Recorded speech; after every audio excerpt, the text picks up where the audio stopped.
Many thanks for that kind introduction, and hello to everyone in California and North America. I wish I could be with you in person. Almost 5 years ago, I was invited to speak at Sophia Lodge in Greensboro, North Carolina. Having been seated, my neighbor, the Deputy Grand Master, informed me in a low voice that the lodge ritual, like that elsewhere in North Carolina, was modelled on that used in England in the early 19th century. But much to my surprise, before the lodge was opened, the master asked the senior warden to order the deacons to take the word from each of those present. And as the deacons walked the lines to receive the whispered password from each attendee, I was grateful that I'd recently visited Dublin and knew what was required. But rather than focus on my potential embarrassment, the more important point is this: North Carolina's Masonic ritual was not from 19th century England, but had Irish and ancient roots that dated back to the mid-18th century. And that is true for most of American Freemasonry. Now, the differences between English and Irish ritual are not that great. We might have a chance to discuss them later, but in fact, much of Irish ritual is based on 18th century English ritual. Nonetheless, there are differences. And this got me thinking about the nature of American Freemasonry and how and why it developed as it did. The first Freemasonry in America was initially in coastal towns and trading centers, principally in Boston, in Philadelphia, Charleston, and Savannah, places with strong trading and social links to England. And it later spread to and took root in other similar centers across the 13 colonies, and the number of members rose substantially. But an equally important Masonic development took place from the late 1750s and 1760s. And this has to do with the migration of the Irish, both from England and from Ireland itself.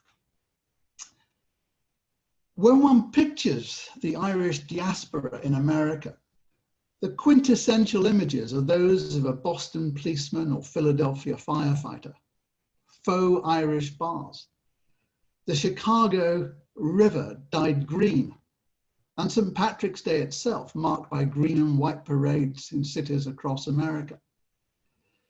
These images are a testament to the more than 4 million, mainly Southern Irish Catholic migrants who dominated 19th and 20th century migration to the US, and whose legacy resonates today. But the pattern of 18th century Irish migration was fundamentally different. And it's this that we're talking about today. An estimated 300,000 to 400,000 Irish migrated to North America between 1720 and 1800.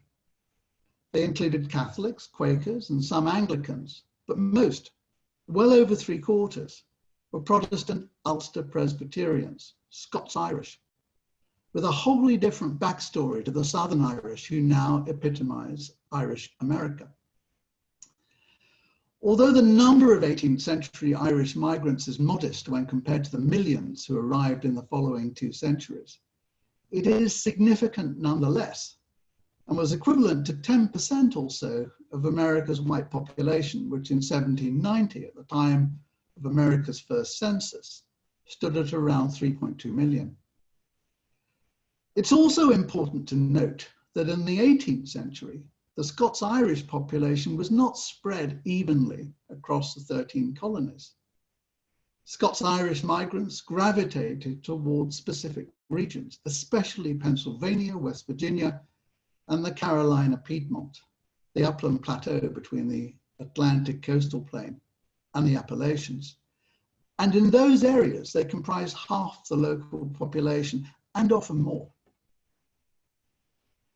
The Scots-Irish were the descendants of the lowland Scots who had been encouraged to colonize the plantation of Ulster in the 17th century, a process that began under James I in the early 1600s and continued through to William and Mary in the 1690s. As Presbyterians, they were subject to laws which restricted their legal rights. But despite what is often claimed, The mass migration of the Scots-Irish from Ireland in the 18th century was not due solely or even mainly to religious and political discrimination, nor was it solely a function of the famines that racked Ireland decade by decade, although both these factors played a role. The main drivers were growing financial hardship, a result of rising land rents and British anti-Irish trade legislation. But the most important was the pull of better economic prospects elsewhere. In the 18th century, Ireland's exports lost unrestricted access to world markets, and the tariffs, the excise duties, and the compulsory routing of goods through British ports made Irish agricultural and manufactured exports uncompetitive. This was an intentional effect of British trade policy, and it was highly effective. The impact fell particularly harshly on Ireland's dissenting Protestants, and especially on Ulster's Presbyterians, the Scots-Irish, a mix of aspirational middling and lower middling tenant farmers, tradesmen and artisans, and a scattering of larger landowners. The economic effect was so severe that between 1720 and the end of the 18th century, as many as half of Ulster's Protestant population chose to migrate, as indeed did many from Dublin, Munster, and elsewhere. An obvious destination was England, especially London, which attracted a large proportion of Irish emigres, many of whom used it as a staging post before leaving for America. As a result, London's Irish community was substantial. Estimates vary, but in the 1750s, the London Irish numbered in the tens of thousands, probably around 40 to 50,000. Now, although the London Irish were dispersed across the capital, large numbers congregated in the slums of St. Giles, then known as Little Dublin, and in St. Martin's, nicknamed Porridge Island, and in the crowded alleys, courts and lanes to the east of the City of London, where Rosemary Lane and the Ratcliffe Highway stretched from the Tower of London to Wapping and the London Docks. For those with poor or no education and narrow skills, life was tough and work at best irregular and poorly paid. And even when waged labour became more common in the second half of the century, conditions were sweated, with many forced to call on parish funds and charity to supplement their earnings. But despite the barriers, a significant minority climbed the economic ladder.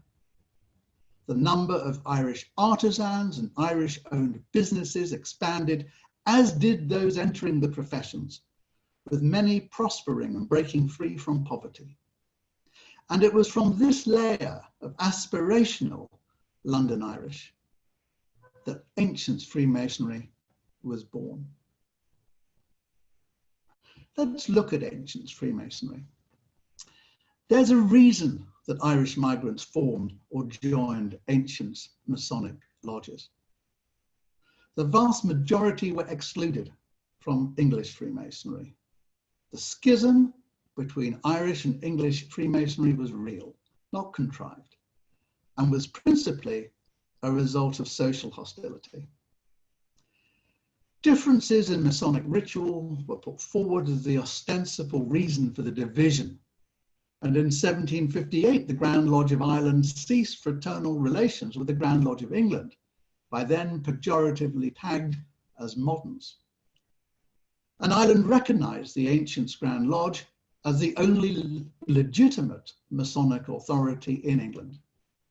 Scotland followed suit in 1773, when the Grand Lodges of the Ancients, Ireland and Scotland established a mutual pact of recognition to the exclusion of the original Premier Grand Lodge of England. But notwithstanding the rhetoric, the split between moderns and Ancients Freemasonry was only partly concerned with ritual. There were differences, of course, most obviously in the Royal Arch, but these were exaggerated by all sides, as were disputes over the role of deacons as opposed to stewards, the transposition of certain words in the degree ceremonies, and various other matters. But moderns and ancients' ritual had far more in common than was admitted at the time, and indeed this was known at the time. The more significant conflict between the moderns and ancients was social, because many English Freemasons then viewed Freemasonry as a relatively elitist activity and wished it to remain so. The same was true in America. And there was racism. Almost without exception, the 18th century English elites disdained and disparaged Ireland and the Irish. And modern Freemasonry followed suit, especially in London. Expatriate Irish Freemasons were disparaged, and many who asked to join English lodges were refused. There were several reasons, including a contempt for Ireland, which was considered a backwater. But perhaps the greatest concern for London Freemasons, and it was a real concern, was their belief that the thousands of Irish emigres pouring into London posed a threat, indeed threatened to overwhelm their charitable funds. The position was made clear at the core of the Grand Lodge of England, with the Moderns Grand Secretary, Samuel Spencer, reportedly telling an Irish supplicant that you're being an ancient Mason. You are not entitled to any of our charity. The ancient Masons have their own lodge at the Five Bells in the Strand, and their secretary's name is Dermot. Our society is neither arch, royal arch, or ancient, and you have no right to partake of our charity. Spencer developed his arguments against ancient Freemasonry, and the Irish in particular, in a pamphlet published in the mid-1760s, A Defense of Freemasonry.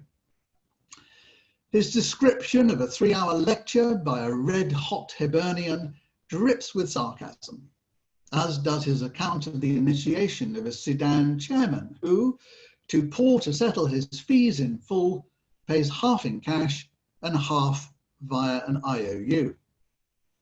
The pamphlet goes on to denigrate the ancients as a disgrace to society. But Spencer's description of the London Irish and of ancients' Freemasonry was a caricature. The ancients' membership records and minutes suggest, indeed they confirm, that its members shared a common desire for social and financial betterment and a wish to participate in polite society. And exactly the same attitudes were present across the Atlantic in America, where from the late 1750s, ancient Freemasonry began to capture the new American zeitgeist. Now, I should say at this point that both in England and in America, ancient Freemasonry was not for the poorest in society. Initiation and membership fees and obligatory charitable contributions were set at levels that were far too high for most working men, and those unable to fund the costs were obliged to resign or expelled for non-payment. But for those who could afford to join, there were multiple reasons to remain. The lodge provided an exclusive space for fraternal association. It afforded an almost spiritual experience, and it offered multiple opportunities for self-improvement, including networking amongst like-minded members, a forum for local democracy, and a chance to gain experience in public speaking and debate. The lodge also served as a mutual benefit society, as well as opening up social and business opportunities. Membership offered entree to the immediate Masonic community and to ancient lodges elsewhere, not only in Britain and Ireland, but also the Americas, the West Indies, and other outposts of empire. The expansion of ancient Freemasonry is particularly interesting. The 5 Irish-led lodges that founded the Antients Grand Lodge in 1751 were joined by another 4 within 12 months, and a further 30 within 5 years, by which point the number of members recorded in the ancient central records exceeded 1,000. Within 2 decades, the ancient had more than 200 lodges across London, provincial England, and overseas. And that figure excludes lodges warranted by the Grand Lodge of Pennsylvania and lodges in America and elsewhere that lacked a formal warrant. And there were tens, if not hundreds. Membership growth was underpinned by a succession of aristocrats happy to accept the role of Grand Master, and it was supported by several other factors, especially Irish migration, travelling military lodges, most of which were based in Dublin or Ireland before leaving for America, and the publication and dissemination of Ahim Reason, the Ancients' Book of Constitutions, published by Lawrence Dermot in 1756. Ahim Reason was immensely popular. 12 editions were published in England and more than 20 in Ireland. And the book circulated across the American colonies and would later provide the basis for the constitutions of America's post-war state Grand Lodges. Now, although tens of thousands of Irish migrants traveled to England in the 18th century, a far more formidable number sailed west across the Atlantic from Ireland itself. Those with agricultural leases or businesses that had value sold up and used the process to fund their fares to America and acquire land. And those that could not traveled as indentured laborers, working for up to 5 years to pay off their debts. They departed not only from London, Bristol, and Liverpool, but also Belfast, Londonderry, and Dublin, and from Ireland's minor ports, with destinations that included Charleston, Baltimore, New York, and Boston, but most especially Philadelphia, the first port of call for the vast majority of Irish migrants. Pennsylvania was a destination in itself and a distribution point for onward settlement elsewhere. Migrants accepted that there would be taxes and hardships, but the former were lower than those levied at home, and the latter seemed manageable. And unlike Ireland, America had inexpensive land from which decent profits could be earned and plentiful food grown. A minority of Irish and Scottish migrants were already Freemasons when they arrived in America. Others were initiated into Freemasonry afterwards. And as they moved west to settle the backcountry of Pennsylvania and Virginia, and south and west along the wagon trails into the Piedmont, they carried their Freemasonry with them or embraced it on arrival. The chartering of ancient lodges in America's middle colonies is documented from the late 1750s.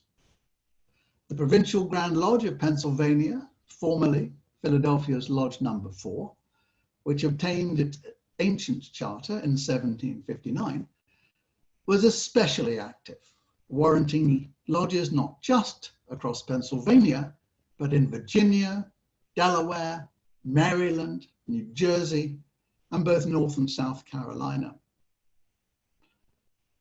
Ancient Freemasonry was also transported to America by the British military.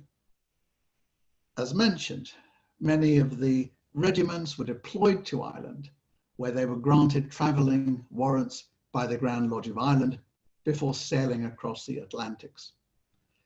Other regiments received warrants directly from the Antients Grand Lodge in London, which was keen to encourage America's right worshipful and very worthy gentlemen to join its version of the craft. And as I've said, still more operated without a formal charter.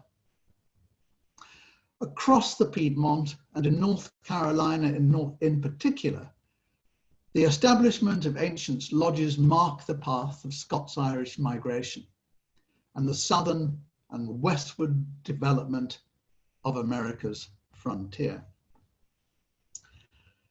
There are many examples, and I've written about tens of them, but they include the old Cone Lodge in Salisbury, Phalanx Lodge at Charlotte, each of which was established in what was then the vanguard of Western settlement by Scots-Irish migrants who had traveled across the Atlantic and then from Pennsylvania through Virginia, southwest along the Great Wagon Trails.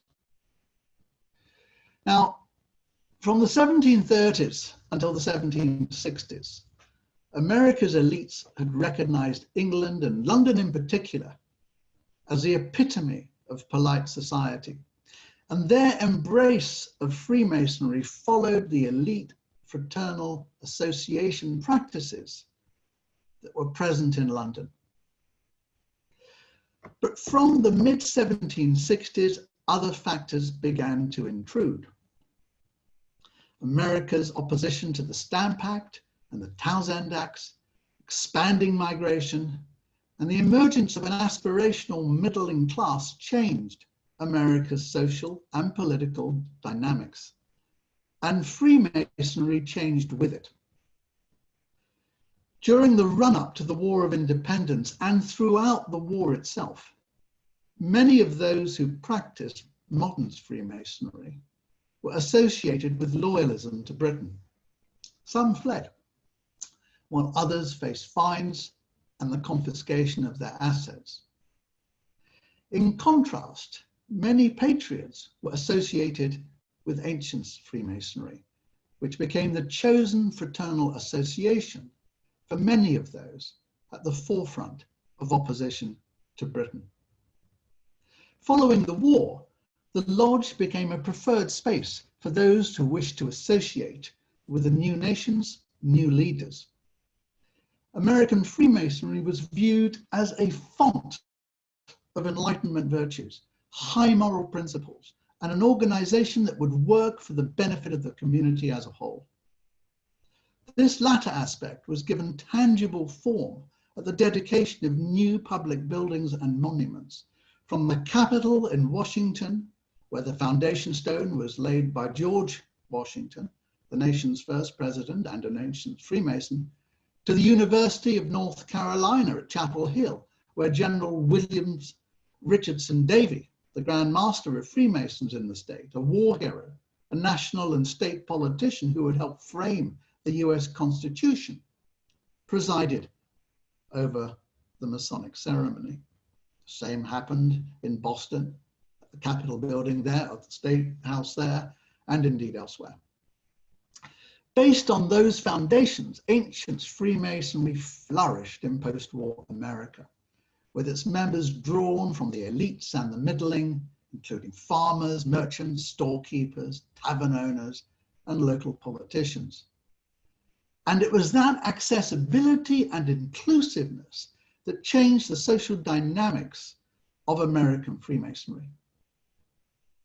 Unlike the moderns, whose lodges had restricted membership to the elites, the ancients opened Freemasonry to those of lesser social distinction and sourced members from across the social spectrum.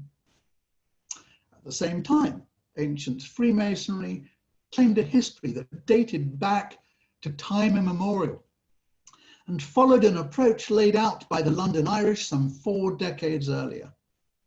The organization provided charity and mutual assistance, and it emphasized the spiritual aspects of Freemasonry, all of these factors of key importance on the frontier. This was the Masonic pattern that America would adopt, with Ancients Freemasonry integral to the economic and social development of communities, both rural and urban. And notwithstanding roots that can still be tracked back to London and to 1717, it was this amalgamation of Ancients Freemasonry and modern Freemasonry that gave America the nuances of ritual present in its lodges today.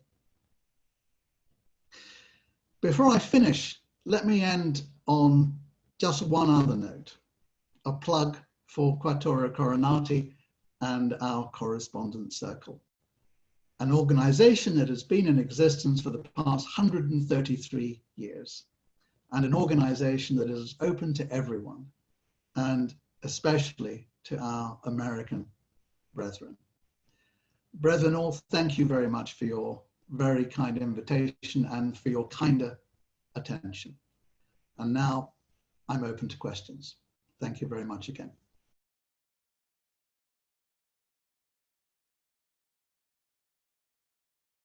It is absolutely correct that many of those involved with the establishment of the first Grand Lodge in 1717 and its development through 1720s and 1730s were rationalists, were scientists, were Newtonians. The most obvious example of this, of course, is Desaguliers, who was a proselytizer for Newton, who was a fellow of the Royal Society, whose whole approach was based on scientific rationalism. And we see this borne out in the ritual of that was adopted and developed in the later 17 teens and in the 1720s. But it was also present in ancient Freemasonry. The core of the ritual and the core of the constitutions did not alter. So we're looking at factors that are more nuanced than more substantive. So is it true that it was more scientific? Yes. Were the ancients more spiritual? Yes, but to a degree, as opposed to wholesale, if I can put it in that way. The ancients emphasized their spirituality as a means of differentiating themselves from modern Freemasonry. But it was a question of degree, if that's not too much of a pun. And by the end of the 18th century and into the 19th century, particularly, of course, after the Union, the two approaches are combined. And that remains the case today.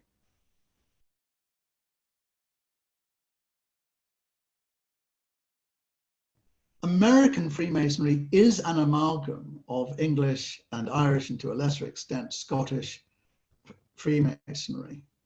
But what defines American Freemasonry today is actually not its English, Irish, or Scottish roots, or indeed its French roots in certain cases. It's Preston Webb.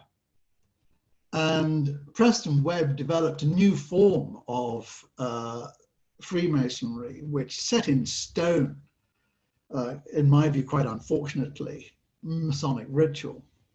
Now, if England had had more sense, if George III and his government had had more sense and said to America, look, guys, you're quite right, no taxation without representation. We'd like you to establish your own parliament. We'll control your foreign policy. Because, you know, we think it's sensible. We have a big navy, we have a big army. We'll help you with trade because, you know, this gives us one of the biggest trading blocks in the world. We'll work with you and support you.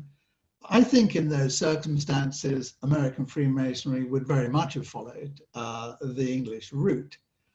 Now, what that English route would have been, I'm not sure, because as England expanded, Irish and Scottish and English Freemasonry became this amalgam that you see in areas such as the Indian subcontinent or in Australia, where a lodge building will be shared by English Masons, Irish Masons, Scottish Masons. So I'm not sure I can answer this question in a meaningful way and in a short space of time. I do love it as a question. It throws up all sorts of speculations. But to cut the answer short, I suspect it would be both different and the same.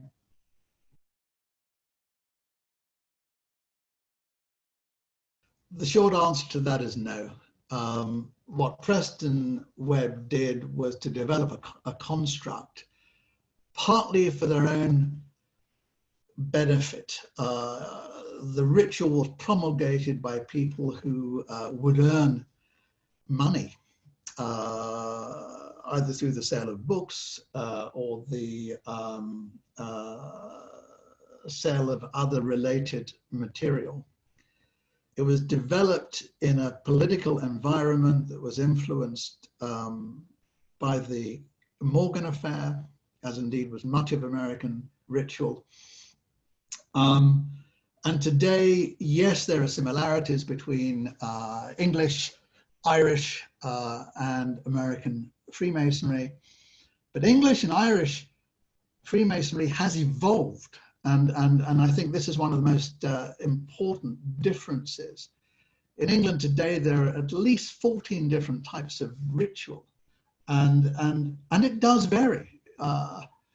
In America, with the exception of Pennsylvania, really there's Preston Webb.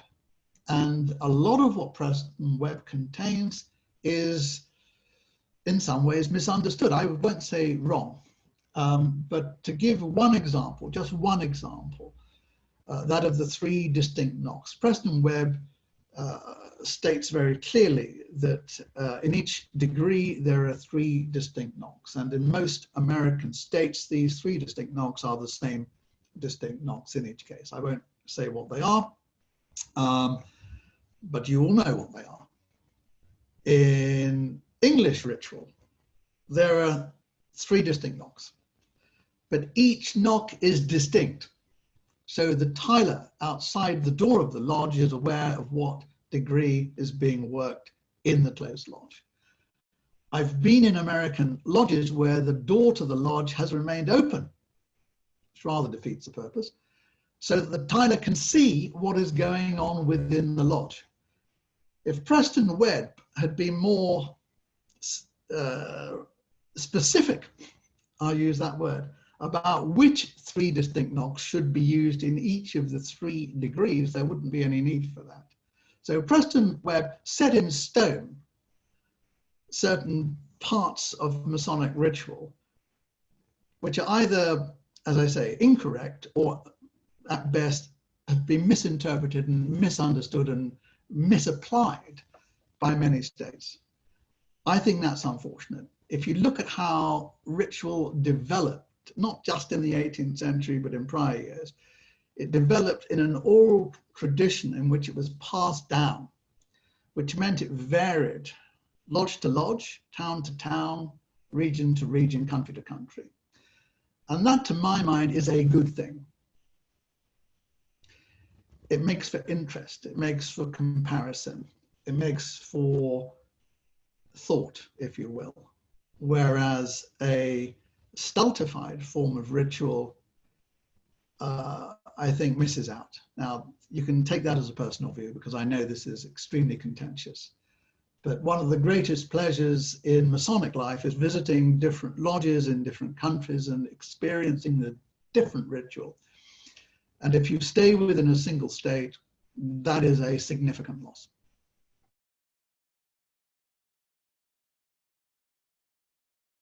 Okay, I think this very much depends on what we mean by lecture.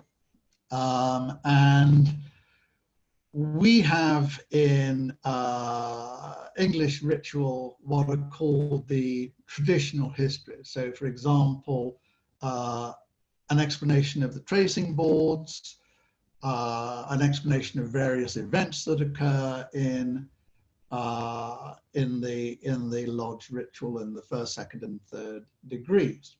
Now, although emulation ritual and other English and indeed Irish rituals contain probably as much, if not more, memorization as American ritual, it tends to be done in stages, in phases.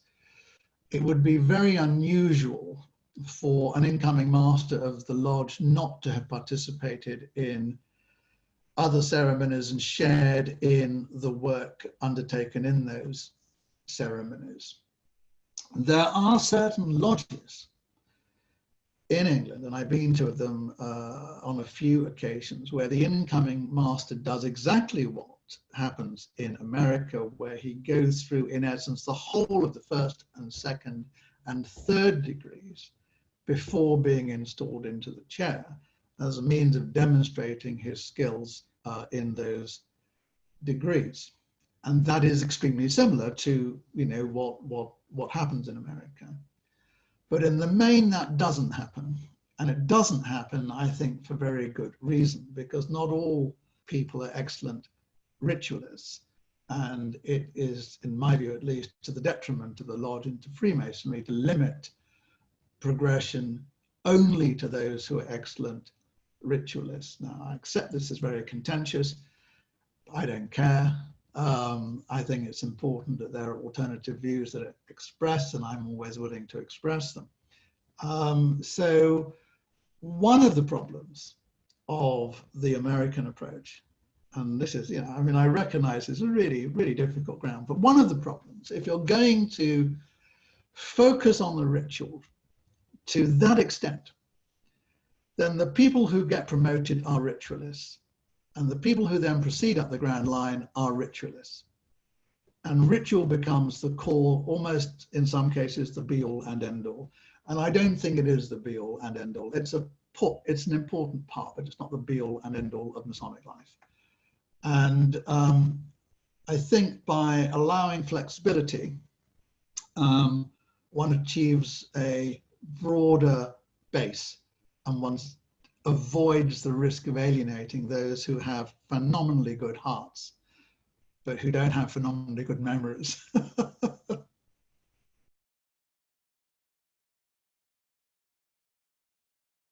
No, I wouldn't actually. I would say that the Antients Grand Lodge's enduring legacy is its promotion of accessibility and broadening of intake.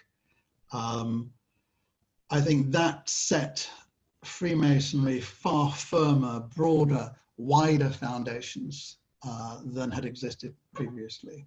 The problem with an elite is that by definition, its numbers are limited. The advantage of the ancients was they looked beyond that to broaden their approach and their intake, and that really was fundamental to Freemasonry's success. I don't think that Freemasonry would have survived in the form that it enjoys today if it had been limited to a small number of people and was regarded essentially as an elitist organization. I don't think the ancients have driven ritual. I'm not even sure that the Royal Arch was developed by the ancients. Its history isn't really known, but there are elements that suggest that it actually came from Scotland, and indeed its operation was again financially driven. Lodges earned fees for conferring degrees, and the Royal Arch was a driver in that process. No, I think that the ancients' real legacy is broadening Freemasonry's base, and that is something that is highly commendable.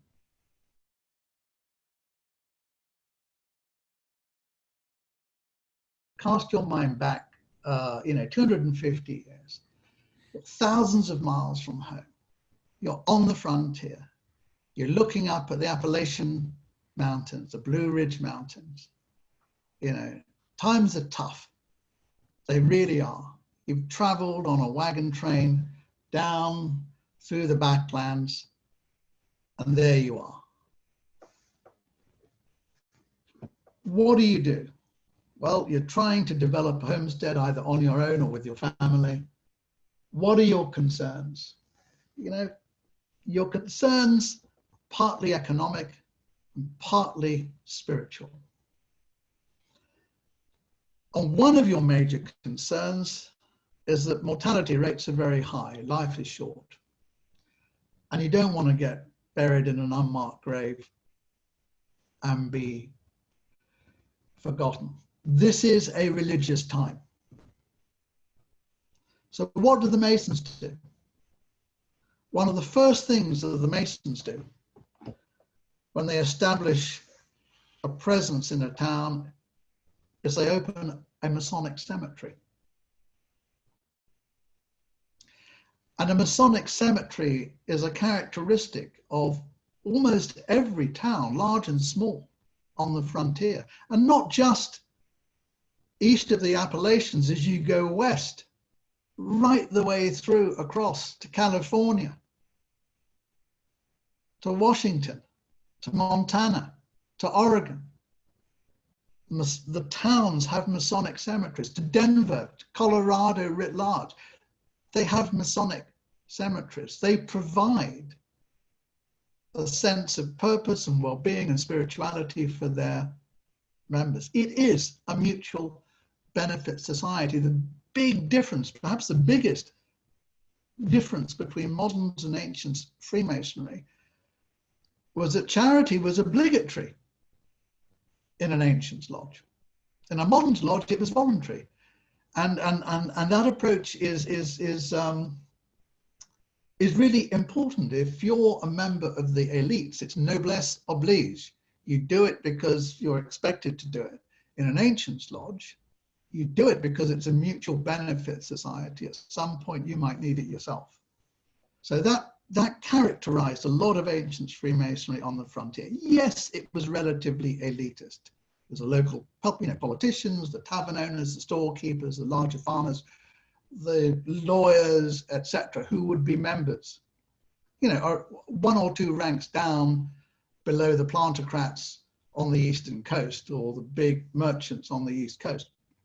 But still, the more affluent members of society. But life is tough and things can turn around quite negatively quite quickly.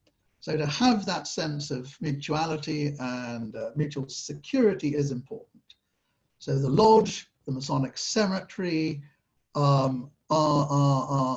emblems of that on the frontier, and that becomes part of American life. It's a democratic organization. There is genuine election of officers and so on and so forth, something that is not really present in pre-independent society. Of course, there are elections in America. But this, if you like, sets it down in stone.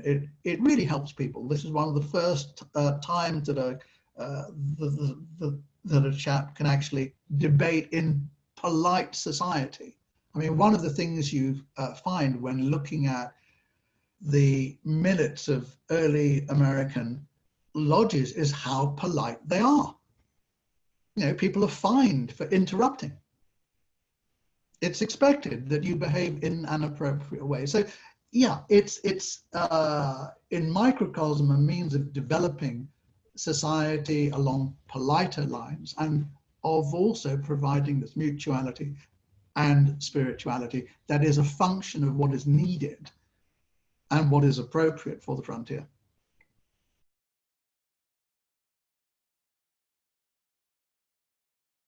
I think arguably it's a better approach in America. I think that one can not only achieve more locally, but it has that much more meaning, that much more tangibility, if you will. And the thing I enjoy and appreciate most about American Freemasonry is that very real connection that American Freemasons have to their communities. It's absolutely fundamental to the way American Freemasonry works or should work. And I think one loses that connection at one's peril.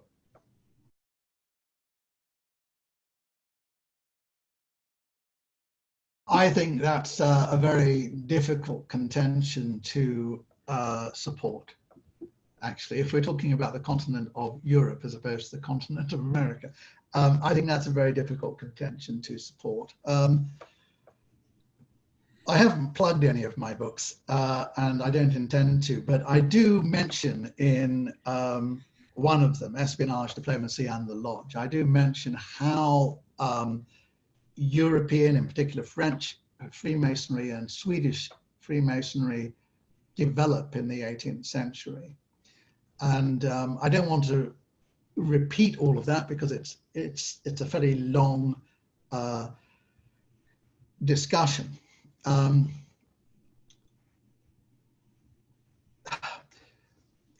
I think one of the issues here is with the definition of what is original ritual. And I'm not sure there's any such thing. if I can put it that way. English ritual in the 1720s was oral. There are exposés that demonstrate more or less what happened. There are exposés elsewhere. One can look at Philadelphia Freemasonry today and see to a very large extent what took place in the 1760s, because it hasn't changed that much. One can look at Swedish Freemasonry that was developed in the 1780s, and that has remained untouched virtually entirely through each of its 10 degrees. In Europe, in France and in Germany in particular, the ritual was developed really artificially from the 1730s onwards to appeal to its European aristocratic audience. So when you look at how it developed and why it developed, and then you take it further and say, well, what influence did that have on the Scottish Rite and on other rites? You're looking at a process that was driven by factors that had very little to do with Freemasonry. Again, I don't want to go into it in detail. I mention it, as I say, in Espionage, Diplomacy and the Lodge. I was also going to give a talk at UCLA in April this year before going off to do a 2-week tour of California that dealt specifically with this point. The development of, if you like, esotericism within Masonic ritual, or I mean, I wouldn't even call it Masonic ritual. Let's call it in ritual in bodies associated with Freemasonry. Let me say that. It is a complicated area. There are a variety of views. It's something that is, I think, sensible to discuss and debate in person rather than in this sort of format. So perhaps I can leave it like that.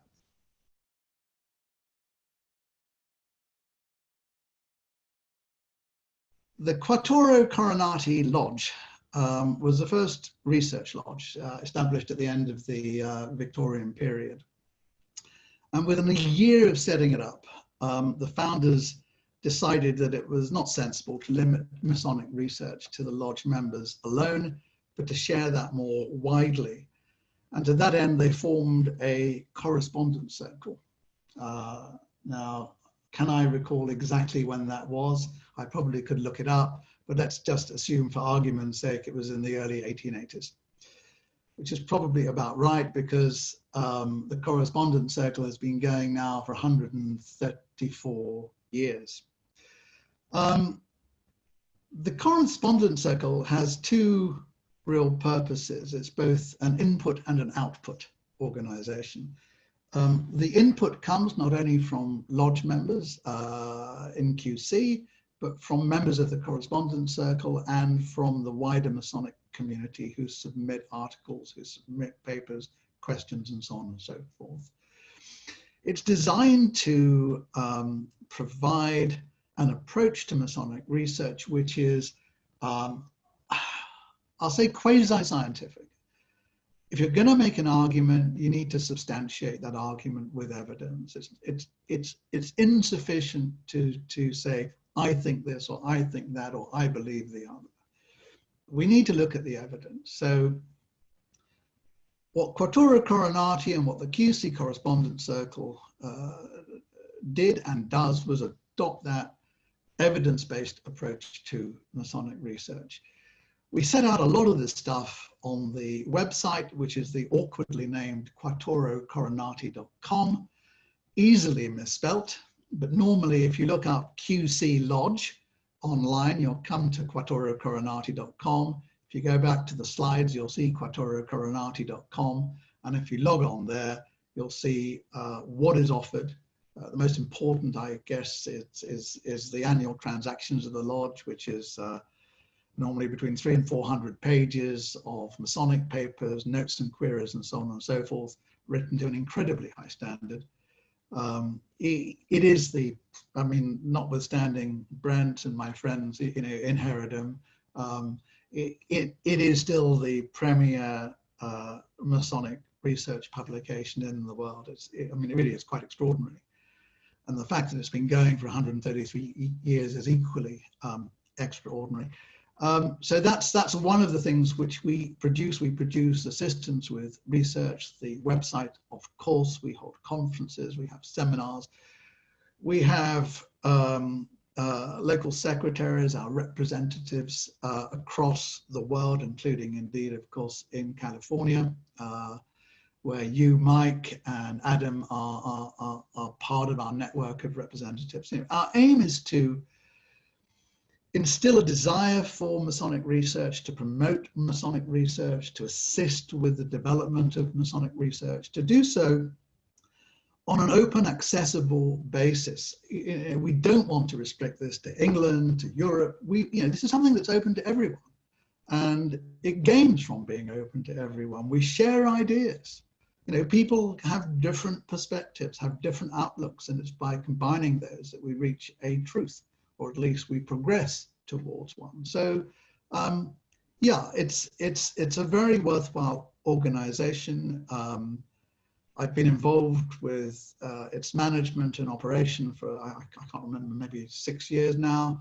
And yeah, and it's going from strength to strength. And I highly commend people to look at our website and indeed to consider joining. Look for Rick Berman, Amazon, and you'll find them all.